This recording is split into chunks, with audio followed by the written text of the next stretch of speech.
Hello,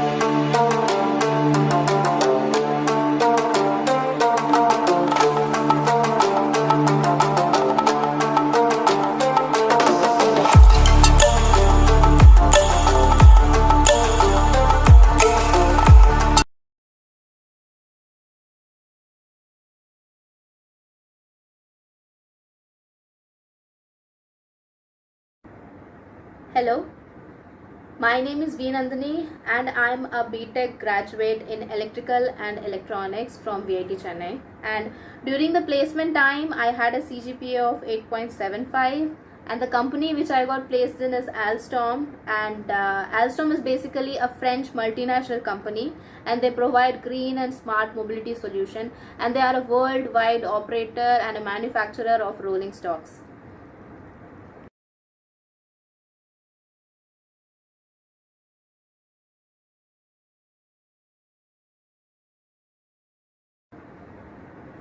So Alstom came as a dream core category company for both GET and PGET role with a CTC of 6.5 LPA and 7 LPA respectively, and the eligibility criteria for Alstom was 7.5 CGPA and above in your college without any active backlogs, and 70% in your 10th class and 70% in your 12th class.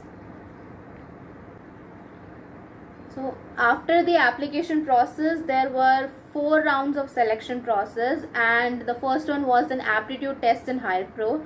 So out of the n number of students who actually applied for the company, only 450 got shortlisted for the test round, and from the test round they shortlisted only 180 people to the next round, which was a GD, and from the GD they shortlisted almost 80 people to the personal interview round. So personal interview round had 2 stages. First one was a technical interview for 45 minutes, and next one was an HR interview.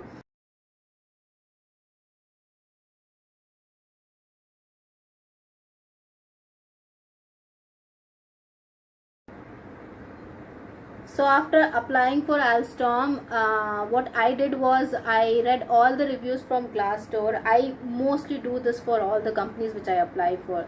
So after reading the reviews, you'll have a rough idea about what are the most commonly asked questions, what are the topics you should focus on, how many number of rounds are gonna be there.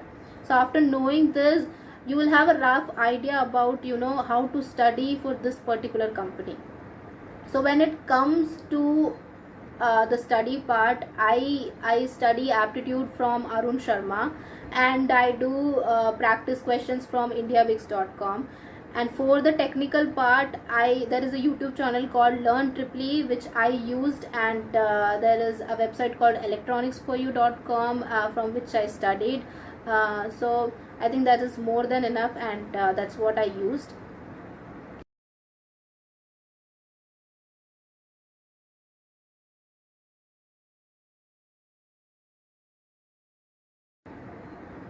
So there was no big strategy for Alstom. Like I just prepared for Alstom like any other company, and you definitely have to do hard work and do some smart work, and please use your common sense when you study for a company. Don't sit back and wait for miracle to happen. That's all.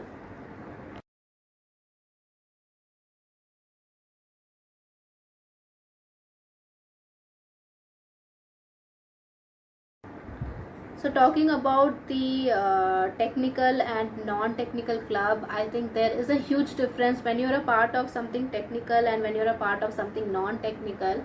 But at the same time, you have to show some interest and you have to have a significant contribution, because you can go and be a part of anything in the college, and if you're not having interest or you don't have any contribution, then there is going to be no difference and it's useless.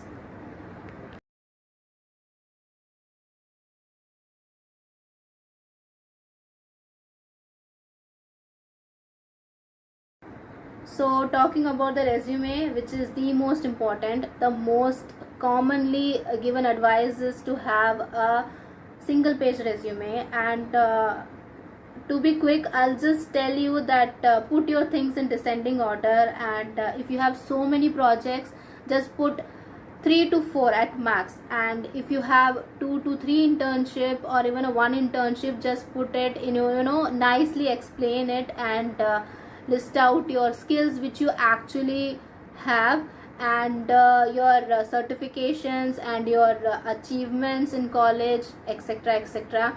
And be honest with your resume. When you go for a company, you are basically questioned from your resume. They can just point out anything and ask you anything. So don't fake anything, and just be honest with your resume, and whatever just put those things. Even if there are very less things, it's okay.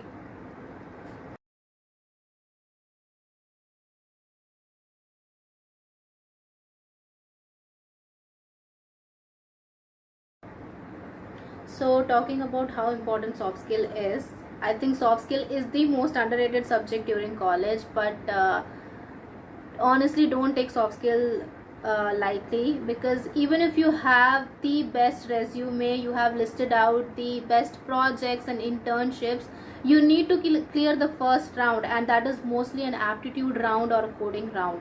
And soft skill actually helps, and so please be attentive, it's very important.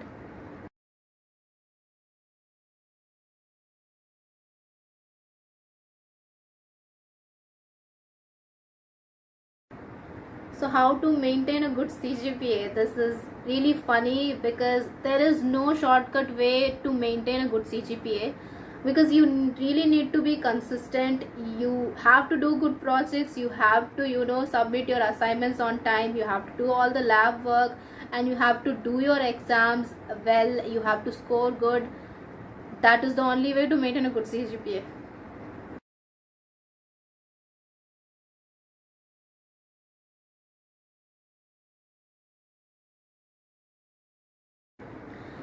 So finally, I would like to say that during your first year and second year, go explore, try to be a part of everything that is possible, and by the end of second year, try to figure out what are the things you're actually interested in. And if you really want to sit for placement,